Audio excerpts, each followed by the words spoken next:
Come dream with me tonight.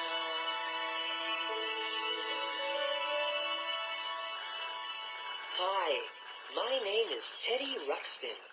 Can you and I be friends? I really enjoy talking to people. I would like you to meet some of my other friends, too. We're going to have lots of good times together. Now, listen to this sound. That sound reminds you to open the book to page 1.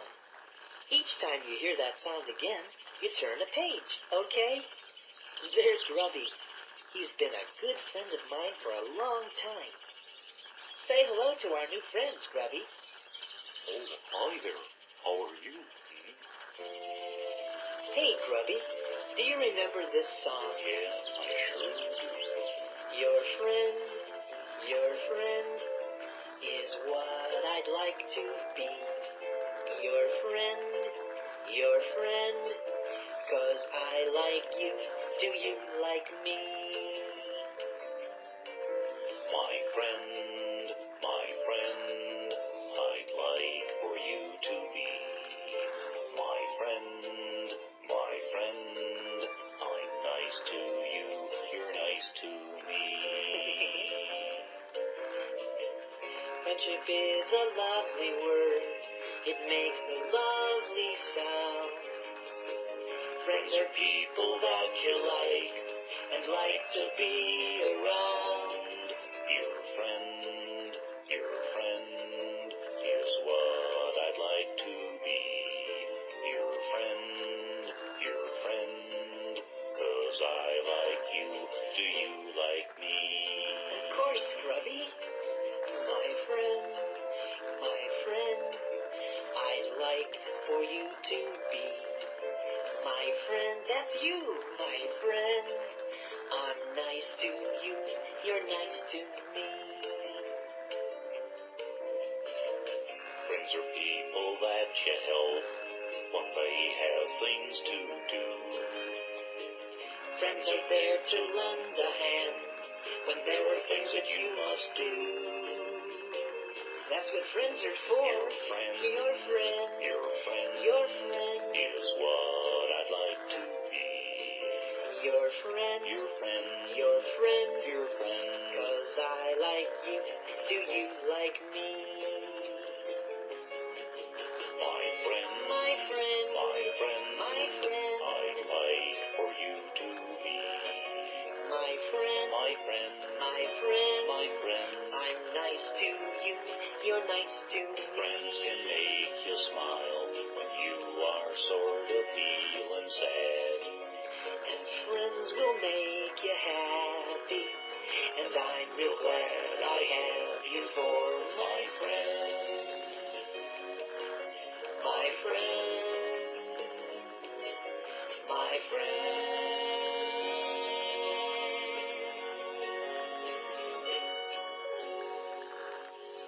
Remember, turn the page. Grubby and I have always wanted to go in search of new and wonderful things. Then one day, I found part of a medallion and an old treasure map. They had been in my family for a long time. The treasure was supposed to be hidden in the far-off land of Grundo. And so, Grubby and I left our homeland of Lilonia and set out on our great adventure. Let's go to far-off places and search for treasures bright. Grundo was a long way from Lilonia, and after walking for many days, it didn't seem like we had made much progress. Teddy, my feet are getting sore. I must have stepped on every rock between Lilonia and here. You didn't tell me that adventure seeking would be this hard on my feet. As you can see, Grubby does have a lot of feet to worry about. So we decided to camp there overnight. Grubby, are you sure those roots are edible? Well, I don't know if they're edible or not, but they sure are good to eat. They're good raw, or fried, or baked, but you're about to have my specialty. Roasted root. Roasted root? Yeah, here, have one. Well, how do you like it? Yeah, aren't they good? I'm afraid I didn't like those roots as much as Grubby did, but I didn't want to hurt his feelings. Teddy, do you miss home any? Yes, I guess I do a little. But we've only been gone a few days. Well, I know, but you're the first Iliop to leave Rolonia in a long time. And I thought you might be getting homesick. It's true. Iliops aren't very adventurous. At least they haven't been for many generations. But somehow, I've always had this desire to go on a journey to Grumdar. And I want to find out if this old map really leads to a treasure. Yeah, you've been talking about that since we were little. Hey, you want some more roots? No thank you. The next morning, Grubby's feet were better, and we continued on our journey. We hadn't gone very far before we came to some high, rocky cliffs. The only way through was a narrow ravine. We later found out that it was called Founder Pass. We saw a sign. Beware of founders. What do you suppose that means? I don't know, but there doesn't seem to be any other way to go. Yep, you're right. Well, let's go. We soon found out what bounders were. Look at that! Hopping mouths! Yeah, and them mouths are full of teeth. Whoa! They're going to catch us! Run faster, Grubby! I'm trying. That was the day we met Newton Gimmick. He was out on a walk, and he was picking up firewood. Look out! These things are after us! Run! Oh, take that. Oh, my. Here. Oh, treacherous little bounders. As each bounder got close, Gimmick put a piece of firewood upright in its mouth, so they couldn't bite anymore. Soon the disabled bounders ran off. Thank you for saving us, sir. I lose more firewood that way. How do you do? My name is Newton Gimmick, but you can call me Gimmick. Say, aren't you an Iliop? Yes, I am. My name is Teddy Ruxpin, and this is my friend, Grubby. He's an octopede. We told Gimmick that we were on a journey to find a treasure. He said that one of his latest inventions might be very useful to us. Grubby and I were very interested, so we went to Gimmick's house. We didn't know it then, but one of the bounders ran up the steps of a tall tower that was nearby. Don't bother me, LB. I've almost got it. Just stop that. What is it you want? Oh, you've got that piece of wood stuck in your mouth again. All right, me.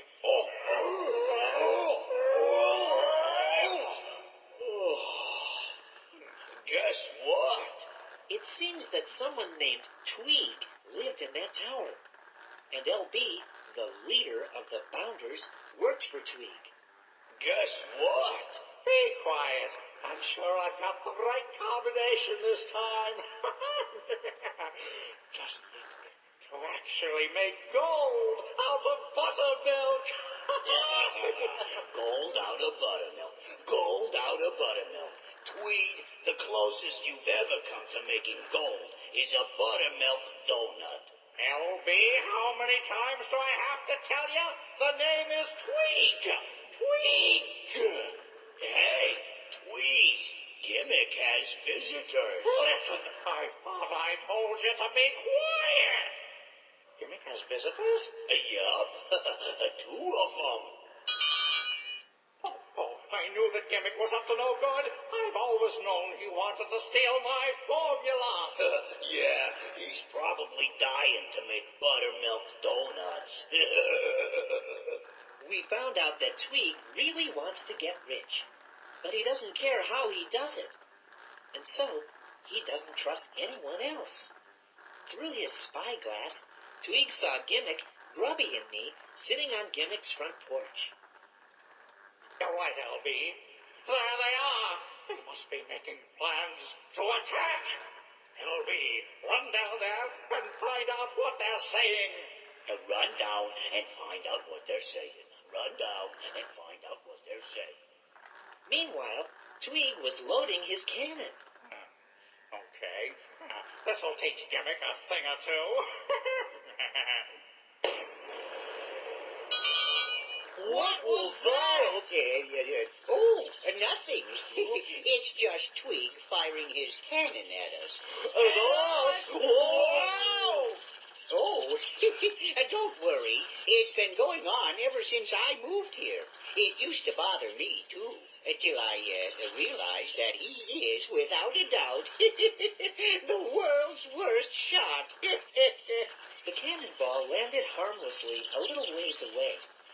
There were other cannonballs, too, all around Gimmick's house. As long as he's shooting at my house, it's probably the safest place in the valley to be. Grubby and I really trusted Newton Gimmick. We told him about the journey we were on, and we showed him the old treasure map. This was with the map, but no one has ever been able to explain what it is. Well, it looks like part of a medallion. It appears to be made of gold and a kind of crystal. Yes, and there's writing on it. The Spirit Treasure Ledge. Sounds spooky to me. Now, let's see. This is indeed an old map. It says here that the treasure is in the ancient, hard-to-find city, which lies high in the treacherous mountains. I've heard that they are impossible to climb, which brings me to why you were fortunate to have met me. Come with me. We didn't know it then, but LB was sneaking about, listening to what we were saying. The fact is, I'm something of an inventor. Oh, yes, indeed. We discovered that Gimmick is a marvelous inventor. Oh, I think marvelous inventor might be exaggerating. It would probably be sufficient to say, wonderful inventor. We also discovered that Gimmick is modest. Gentlemen, this is my latest invention. I call it an airship. It looks like a boat. Well, as a matter of fact, it did start out to be a boat, but then I realized I'm not very close to water. No, you're not very close to water. Yeah, it would be kind of good for a boat to be close to water. Precisely. That was my exact conclusion.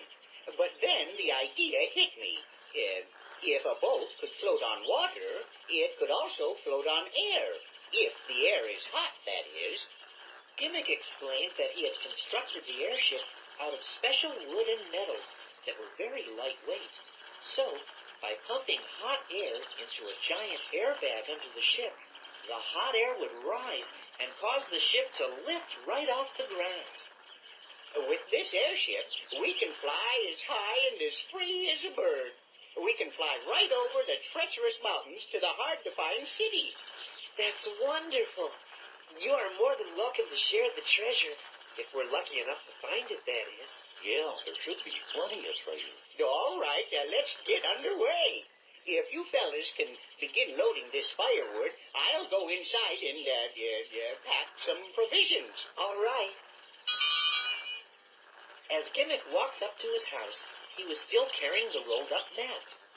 Suddenly, LB jumped out at him. Horrid little bounders.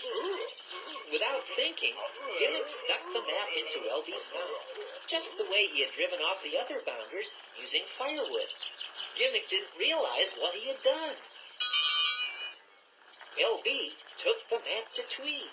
Look at you. That's twice in one day you've had that log in your mouth. Can't you do anything right?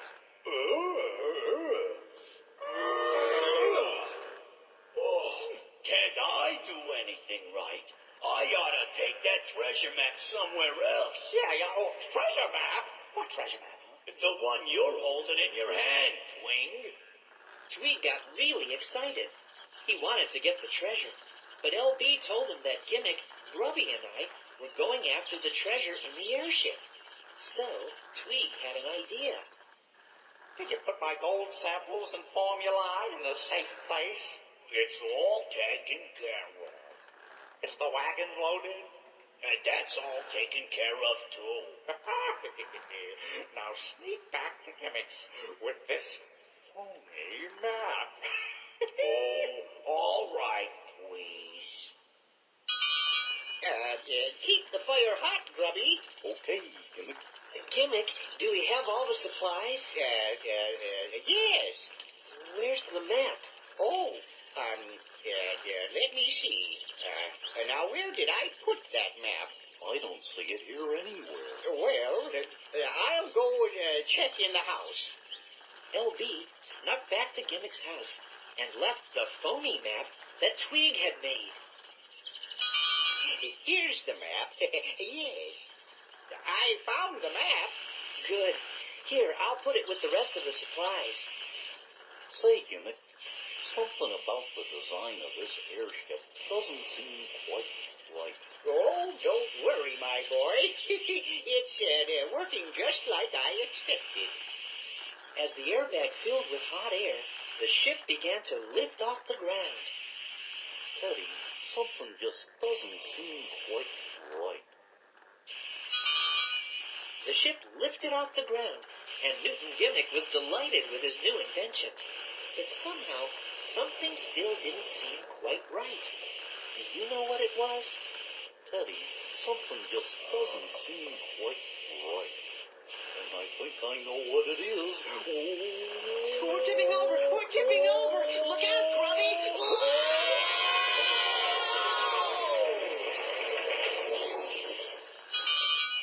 The airship had turned upside down and crashed. Apparently, something wasn't quite right. Oh, really? Maybe it was the hot airbag trying to get out from under the ship? Yes, Grubby. That may be it. What Grubby said was correct. By any chance, did you expect what would happen?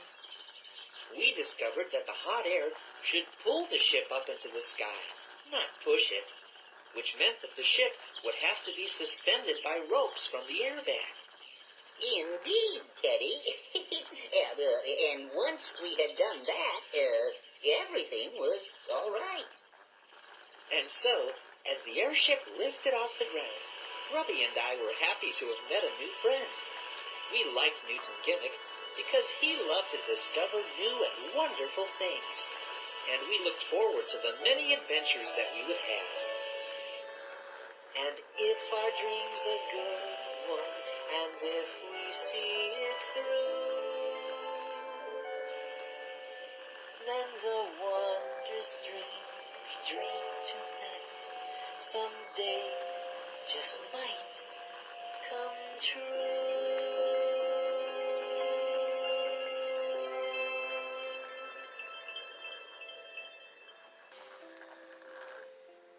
Hi there.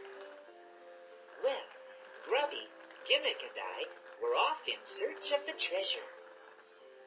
The rest of our adventure is in 2 other story packages, Treasure Series 1 and Treasure Series 2. Treasure Series 1 tells the stories Captured by the Mudblocks and Willie and the Wizard. Treasure Series 2 tells the stories The Missing Princess and The Treasure. In the Captured by the Mudblocks story, we were in for some new surprises. The airship was flying the way it should, but it was still having problems. And that's when we met Leota the Whip Sprite. Since Leota was really good at flying, she was able to help Gimmick fix the airship. So then, we said goodbye to Leota and flew away. But the surprises didn't end there. We were captured by the Mudblocks, and that's when we met Prince Aaron, who had been searching for his kidnapped sister when the Mudblups captured him. How would we get away? In the Woolly and the Wizard story, we met another very big character, the enormous Woolly Whatsit. Woolly thought we should all go and talk to the wizard. The wizard thought he could help us go in the right direction to find the princess. In the Missing Princess story, we followed the wizard's directions, which led us to the treacherous mountains and the hard-to-find city. That's also where the treasure was supposed to be.